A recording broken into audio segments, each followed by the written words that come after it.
I ultimately made sure that nearly half my class failed their midterm. And it all started with a simple, brazen act of theft. I don't have a problem helping classmates. In fact, I've always been willing to lend a hand. During my final semester of undergrad, I even tutored several classmates who were struggling. And with my help, they all passed. This story, however, comes from a different time, a brutally difficult business information systems class. The course was a nightmare for most of us. The students were primarily non-technical business majors. And this material was unlike anything we'd ever encountered. It felt like learning a foreign language. And frankly, most of the class was drowning, including me. The difference was, I was clinging to a perfect 4.0 GPA and was ready to fight tooth and nail to protect it. So, I hit the books hard. I created my own Quizlet sets, read the textbook nightly, finished assignments a week ahead of schedule, and did outside research to master the concepts.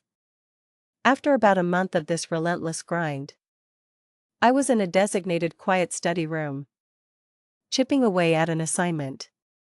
And that's where my plan for revenge began to form. Several other students from my class were in the room, supposedly working on the same assignment. But judging from the constant sighs, frustrated whispers, and pleas for help, they were getting nowhere. Thanks to my month-long deep dive, I was actually making steady progress. I stood up to get some water from the fountain down the hall. And as I did, a classmate asked if I could help him with a problem. Sure, I said. I'll be right back. When I returned just a couple of minutes later, the atmosphere had completely changed.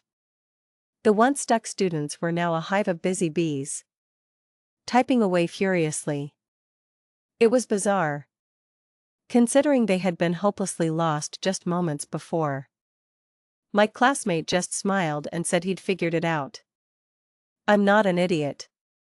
I knew exactly what had happened.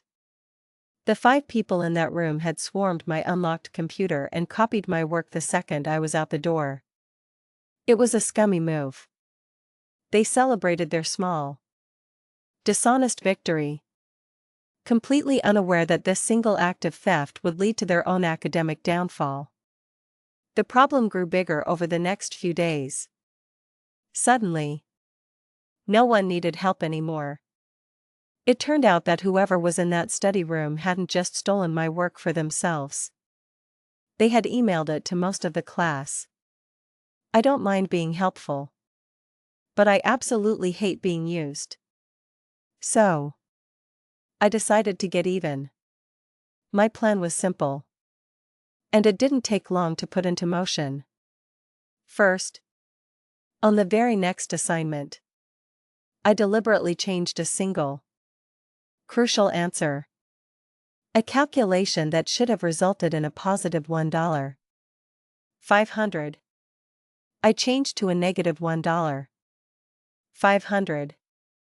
Second, the following week, I recreated the scene.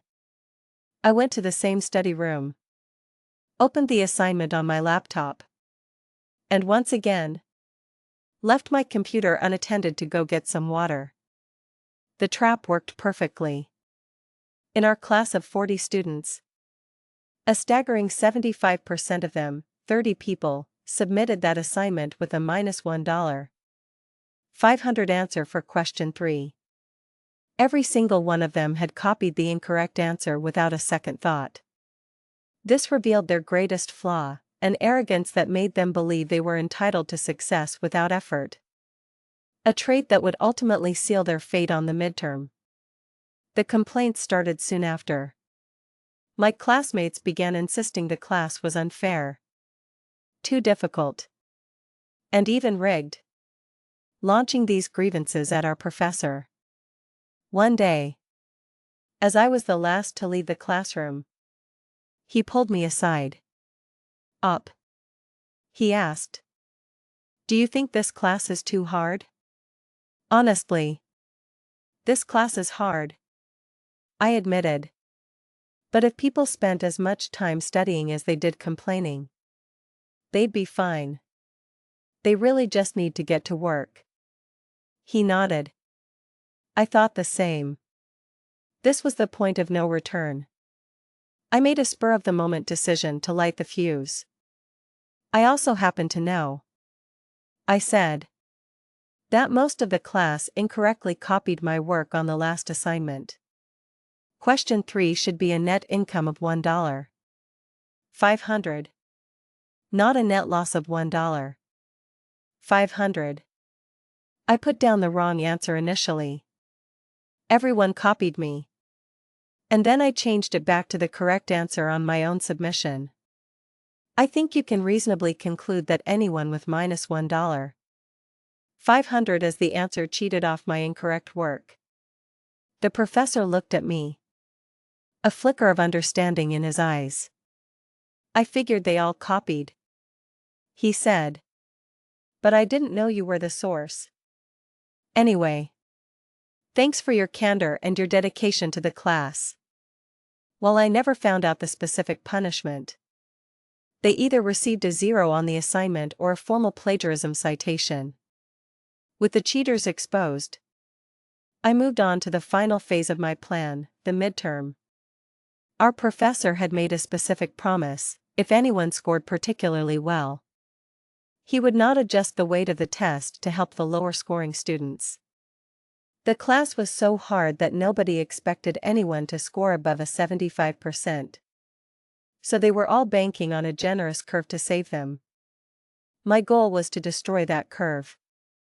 I recruited a classmate, Alex, who hadn't stolen my work. And we started studying relentlessly. Together. Our mission was to score high enough to deny the entire class any hope of a grade adjustment. As one person later commented, the best kind of revenge is simply living well, or in my case, studying well. Fast forward to test day. I was ready.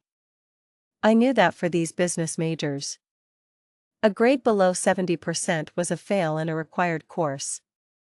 Hurting them on the midterm would do serious damage to their final grades. I finished the test first and left feeling confident I had succeeded. A week later, the professor handed back our exams. The air was thick with tension. I watched as papers were returned to the students around me, each one bearing a score in glaring red ink. 68. 71. 70. 66. 75. And these were the smart students. Then, a student at the end of my row let out a heavy sigh as he took a test from the professor and began passing it down toward me. It finally stopped on my desk. 93%. I had one. An idiot in the front row hopefully asked, "So is there going to be a curve?" The professor's response was swift and final. "Nope." "What was the high score?" I asked, feigning curiosity. 93%. He announced to the room. The average score for the exam was a 71. This meant a significant number of people didn't get a passing grade. Many who had tried to mooch off of others got exactly what they deserved. Maybe they scraped by on the final. Maybe they didn't. Frankly, I didn't care. I got what I came for. This whole experience proves that there's no substitute for genuine effort. In the end, my revenge wasn't just about punishing cheaters. It was about proving that dedication and hard work are the most powerful tools for success. So, let me ask you, when faced with this kind of academic dishonesty, is this level of planned-out revenge a step too far? Or is it the perfect lesson for those who refuse to learn?